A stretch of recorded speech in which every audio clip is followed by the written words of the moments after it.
These two simple acts are what it takes to leave the matrix. But first, let me just talk about what I mean by leaving the matrix and what the matrix is. Not unlike the movie The Matrix, what I mean when I say the matrix is that veil that's been pulled over your eyes, that veil that's been pulled over your mind, that set of false assumptions that is so strong that it doesn't seem like it's a set of false assumptions. It seems like reality. It seems like the reality you live in. This is not, by the way, a philosophical claim. I'm not talking about changing your view on something. I'm not saying that if you have one political stance and then you change it to another political stance, you've woken up from the matrix. That's not at all what I'm talking about. I'm talking about an extremely fundamental, intimate, personal recognition of something that's been standing in your way of seeing reality as it actually is for a long time, maybe for all of your adult life, probably for all of your adult life. So what is this set of assumptions? What is this veil that we're looking through that is the matrix, that makes us believe we live in this world that is defined by false perceptions, narratives, beliefs, etc.? The veil is a veil made out of thought. Thought is very clever in that the thoughts you have feel like your thoughts. It doesn't just feel like, oh, I'm having a thought right now. And it doesn't just feel like this is my thought, like a personal thought. It feels like I'm the one thinking. I am the thinker. And even that is something that gets overlooked. This is what I would call becoming unconscious to the process of the way thoughts function within consciousness. So we're becoming unconscious of the fact that thoughts are defining our experience, and most importantly, that we are identifying with the thoughts. So as I said, the thoughts are actually convincing you that they are your thoughts to such a degree that you don't even realize at some point that they're thoughts. You don't realize you're having thoughts. You believe you're experiencing a world. The world is defined by those thoughts, a certain kind of world, a world that's bound by time and space and problems and solutions and struggle. It seems almost like supernatural or unbelievable that I could tell you right now that you can actually wake up from that, but you can. People do. And it's a very profound and it's a very fundamental shift in your experience. This has been happening for thousands, I'm sure tens of thousands of years. It's been described for thousands of years by very specific teachings, doctrines, etc. Probably somewhere in the core of all religions, there's some mystical tradition where people have actually described what this is. However, I think even that gets very lost in translation. I think the majority of people walking the face of the earth really don't know this is possible. I'm sure of it. They actually don't know this is possible. They think religion's a way to think about the world, or worse, religion is a club you can get in to, choose sides and have a better political stance and get into heaven later on after you die or something, some imaginary world, right?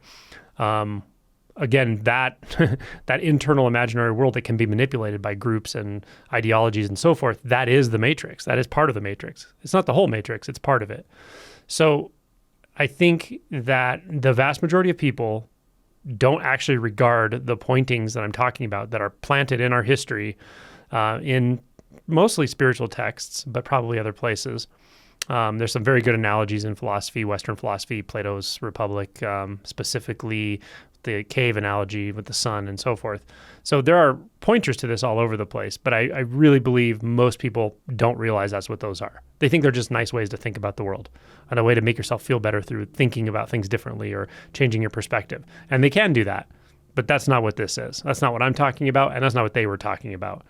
Now, you could say, well, Angelo, how do you know this? How do you know this? What makes you right about this? Well, this is not in the realm of right and wrong in that way. It's not in the realm of true or untrue in the way a thought would talk about truth and untruth. So I have no need to convince you of anything. It's not a belief that I'm trying to describe here. But I do have good news. You can find out yourself. In fact, the only way to know this is you have to find out yourself. You have to find out through direct experience. And the beauty of it is you can. You totally can do this. You can do this in this lifetime. You You can do it right away, actually. Once you taste what I'm talking about, once you start to feel it inside, you feel that fluttering that says, oh, whoa, the foundation's like starting to shift a little bit. And you may feel it to small degrees when you watch heroes' journey stories, when you watch the movie The Matrix. There's a reason that movie's popular. But it's far beyond the story itself. It's showing you a possibility. Every hero's journey story at the core really is pointing to this in one way or another. This is the ultimate hero's journey. I promise you. But the only way you'll know that is you got to do it. If you sit there and contemplate what I'm talking about, you haven't left the driveway. You're not on the journey. You're in the mind. You're in the matrix, right? So the matrix has its own version of what I'm talking about. Of course it does. It can accommodate anything because thought can accommodate anything. But are you willing to go beyond that? Are you willing to go beyond the thought? Are you willing to risk letting go of what you think you know? Not what you think you know. Because if you're willing to let go of thought at some point, for long enough, you will start to feel that what you think you know may not be real at all. Far more of it than you realize. Again, I don't just mean a certain opinion about something or a political stance or some simple view of the relative world. I mean the whole entirety of the feeling of being you, moving through a world in a certain way, separate from everything, suffering. That whole paradigm can be disrupted. It can be uprooted. It can be flipped over. It can be dissolved, dismantled, destroyed, obliterated. That's what happened to me many years ago. 1997, it happened to me. And I tell the story in other places. It doesn't really matter what happened to me. It's happened to many other people who watch this channel. But it doesn't matter what's happened to them. What matters is it going to happen to you? Do you want that? Is that what you want? Do you want to go beyond the veil of illusion? Do you want to go beyond the veil of self-deception? Do you want to go beyond the veil of thought? And if you do, great news, you can. By the way, if you don't have a paradigm for what I'm talking about, which this isn't a paradigm, but if it's you don't really have an ability to place what I'm saying, or you can't quite relate to it, relate to this. Look at how much anxiety goes on in the human mind and body. How much anxiety, panic, depression, all of this. This is thought-based. The vast majority is thought-based. It's reactivity, thought, resistance, repression. But there's something about it that tells you that I don't have to live this way. Like, it's got to be possible to not suffer like this, right? Because if you just felt that way and didn't think there was any other possibility, then so be it. But when you feel that way, when you feel enclosed by thought, when you feel confused by thought, when you feel like you're living in some kind of false reality, and there's some deeper instinct saying, well, maybe it doesn't have to be this way. I'm telling you, you're right. It doesn't have to be this way. You can follow your own instinct. Really, that's part one, is like orienting to your own instinct and realizing there is something beyond the suffering. There's something beyond the constant self-doubt, even if it's covered up by layers of false confidence, which often it is. You don't even realize how much doubt is there. Once you realize it, how much doubt is underneath this whole mind-identified world, this matrix that we live in, then you start to feel the impetus to do something, to push on, to look for, well, where's the way out? Where's the catalyst, right? Now you can start to orient to intuition in the way I'm talking about. Not intuition about thoughts, not intuition about philosophy, not intuition about what you should do with your life. I mean the intuition to go beyond the veil, to go beyond the illusion, to go beyond the confines of the matrix. You can do this. You totally can do this. And I've, again, seen it over and over and over. This whole channel is about this. My book is about this. So let me give you, and I'm not going to just plug my book or my channel. I'm going to give you two very specific approaches that really summarize pretty much everything I've seen that works. There are different types of approaches. And I'm not going to get into that here. You can watch my whole playlist called Awakening Approaches, Basics of Awakening. I have a couple. But I will say I've seen it happen in different ways. I've seen different sort of approaches and mindsets around it and orientations to this shift I'm talking about, to this escape from the matrix. But what I'm going to describe here really is the culmination of all of those. At some point, this is how it starts to play out with any individual that goes through this that I've seen. And I'm going to make it very, very simple. I know it's going to sound terribly simple, but just let me unpack it for you. The two steps to this are let go and keep letting go. Okay? Let go. What are you letting go of? You're letting go of your insistence that this next thought that's going to come is defining you, that it's real, that it's important. Notice it. Notice the thought that's coming. Watch for it right now. What is the next thought going to be? Turn your attention inward. Turn that lens of attention inward to the mind, to thought, to whatever it is that seems to be aware of thought. What is it that's aware of your thought right now? What seems to be aware of thought? How is that possible that we can actually separate from thought? Well, the only way that's possible is we aren't the thought, right? It's not what's defining you. So that's what I mean by let go. Let go of that thought. And then watch for the next thought. Could be anything. Thought could be, this sounds like nonsense. Okay. Can you let go of the feeling that that thought is about you? Can you let go of the conviction that it feels like that's your opinion? That's letting go of the thought. Let it move through. What comes next? What's the next thought? Could be, oh, wow, this feels trippy. Okay. Can you let go of the tendency to believe that thought is about you? That it's backward extrapolating a you, someone that thinks it feels trippy, right? Just notice the nature of thought. Notice how it feels to get gripped by thought or to grip thought yourself. How does it feel to react to thoughts? This is what I mean. When you get that taste of what it feels like to react to thoughts, to believe in thoughts, to certainly get entangled in thoughts and just end up in a thought storm for hours on end. Once you get that flavor, you can slow it down. One thought at a time. Look at what's grasping the next thought. Or the thought that's right here. What's binding you to that, if anything? Is there something binding you to thought? And if there's not, then you can say, okay, that's a thought. What's next? Bring it on. Watch what happens. And when your mind starts going, oh, I know what happens. This is what's happening. I'm whatever, right? Starts to conclude your experience. Just notice that's also a thought. That's a thought. Let it go. You can notice what's happening without thought, I promise. Just notice I don't want to give it a name, but I'm going to say just the awakeness that's already here. The knowingness of all of this happening without any thought to turn it into some kind of concrete experience or some kind of concrete concept. That's step one. Let go. Let go of the need or the feeling that I have to believe that thought. Let go of the identity with that one thought at a time.